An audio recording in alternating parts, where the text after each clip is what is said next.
ግንቦት 17 ቀን 2017 ዓመተ ምህረት የህብረተሰብ ጤና ኢንስቲትዩት እና የጤና ሚኒስቴር በጋራ ባወጡት መግለጫ በኦሮሚያ ክልል ሞያሌ ከተማ ኤምፖክስ ቫይረስ የተያዘ የ21 ቀን ጨቅላ ህፃንና እናቱ መገኘታቸውን አስታውቀዋል። ባሳለፍነው ዓመት ቫይረሱ በምስራቅና በመካከለኛው የአፍሪካ ክፍሎች በመስፋፋቱ ምክንያት የተለያዩ ስጋቶች መኖራቸው ሲገለጽ ቆይቷል። ቫይረሱ በኢትዮጵያ መገኘቱ የተለየ መደናገጥ መፈጠር እንደሌለበት ተቋማቱ ባወጡት መግለጫ ላይ ጠቁመዋል። በሽታው በንክኪ ሊተላለፍ እንደሚችል የተጠቆመ ሲሆን በቫይረሱ የተጠቃ ግለሰብ ከ1 እስከ 2 ሳምንት ምንም አይነት ምልክት ላይኖረው እንደሚችል ሀገሬ ቴሌቪዥን ጋር ቆይታ ያደረጉት ዶክተር ቢኒያም ፍስሐ ገልጸዋል። አንድ ጤናማ ሰው ከታማሚ ሰው ቆዳ ጋር በሚነካካበት ጊዜ ይተላለፋል። አሊያም ደግሞ ከእንስሳት ወደ ሰው የመተላለፍ ጸባይ ያለው እነሱ ጋር የሚኖር ንክኪ ሊያስተላልፍ ይችላል። ንክሻ ወይም ከነሱ የሚወጣ ፈሳሽ ጋር የሚኖር ንክኪ። በዋናነት አንድ ሰው ለዚህ ቫይረስ ተጋላጭ ከሆነ በኋላ ብዙውን ጊዜ ከ1 ሳምንት እስከ 2 ሳምንት ባለው ጊዜ ውስጥ ምልክት ሳያሳይ ይቆያል። ከዛም በኋላ ስፔሲፊክ ያልሆኑ ምልክቶች ይኖራሉ።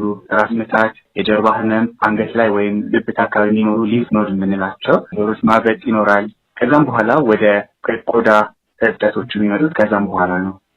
ከዛም በኋላ ቆዳ ወደ ማበጥ ይሄዳል። መጨረሻ ላይ እያበጠ ይሄዳል፣ ይፈነዳል ማለት ነው። አብዛኛውን ጊዜ ፊት ላይ ነው የሚጀምረው።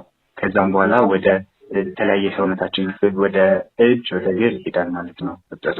ከላይ የተጠቀሱትን ምልክቶች የተመለከተ ማንኛውም ሰው ወዲያው ወደ ሕክምና ተቋም ሊሄድ እንደሚገባው አንስተዋል። ሕክምናው በክትባትና ሌሎች ለቫይረሱ በተዘጋጁ መድኃኒቶች ሙሉ በሙሉ መዳን እንደሚችልም ተናግረዋል። አንድ ሰው ለኤምፖክስ ከመጋለጡ በፊት የሚወስዳቸው ክትባቶች ናቸው። ኤምፖክስ ለዛ ተጋላጭ ቢሆን በሽታውን ዲቨሎፕ እንዳይደርግ ይከላከላሉ። ሁለተኛው አንድ ሰው ኤክስፖዝ ከሆነ በኋላ ደግሞ የሚሰጥ ክትባቶች አሉ።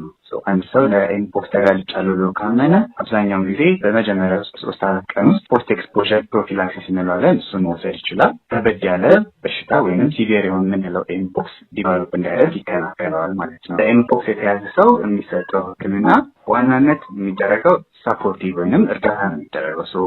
ህመም ካለ ህመም ማስታገስ ይኖራል። ፈሳሽ በደንብ እንዲወስድ ይደረጋል። ከዚህ በተጨማሪ አንዳንድ ሀገሮች ላይ ለኤምፖክስ የሚሆኑ አንቲቫይራሎችን ወይም ለቫይረስ የሚሆኑ መድኃኒቶችን ይሰጣሉ ማለት ነው።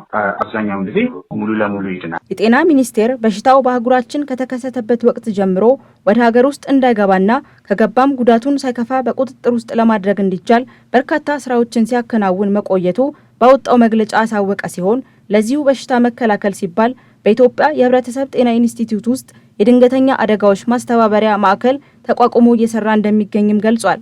ከዚህም ባሻገር በዚህ ቫይረስ ተይዘዋል ተብለው የተጠረጠሩ ግለሰቦች ማቆያ የሚሆኑ የተለያዩ የጤና ተቋማት የተዘጋጁ መሆናቸውን አንስቷል።